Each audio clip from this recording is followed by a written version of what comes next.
Rencontre littéraire pour les élèves de l'IPES Tournai qui ont eu le privilège de recevoir en classe une jeune auteure hors du commun. Je me suis dit 500 pages, c'est quand même assez conséquent. Mais bon, je me suis dit, ce qui est bien, c'est que c'est quelqu'un de très jeune qui a écrit cet ouvrage, qui a le même âge que les élèves.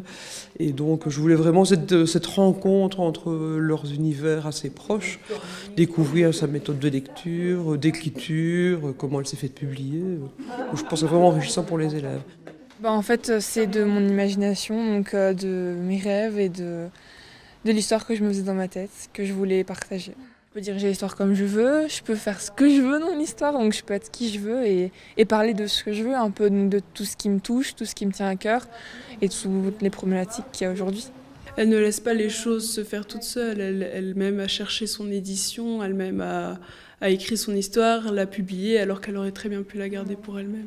Elle nous explique comment ça s'est passé depuis le début, depuis l'âge de ses 11 ans, je trouve ça impressionnant quand même. C'était super chouette et c'était vraiment un chouette échange et je suis vraiment contente d'avoir eu cette opportunité parce que c'est des gens de mon âge et donc avec qui je peux parler vraiment à cœur ouvert entre guillemets et qui écoutent, voilà. Une auteure aux multiples sources d'inspiration qui reflète parfois une tranche de vie, notamment le chemin du harcèlement. Je trouvais ça important de le dire dans cette classe pour vraiment encore conscientiser et se dire que oui, on peut en sortir et que parfois de quelque chose d'horrible, ça naît des choses comme le livre qui permettent d'extérioriser et je me suis dirigée vers ça par force, quoi.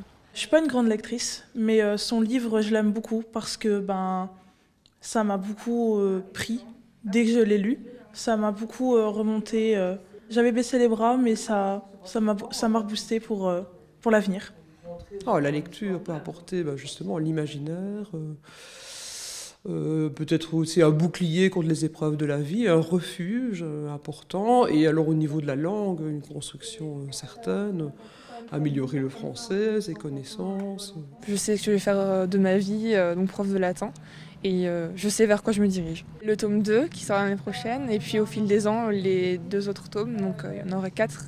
Et puis le hors-série que je compte écrire, pouvoir écrire, pas avoir peur, pas se contraindre à quelque chose, vraiment se lancer et faire ce qu'on aime.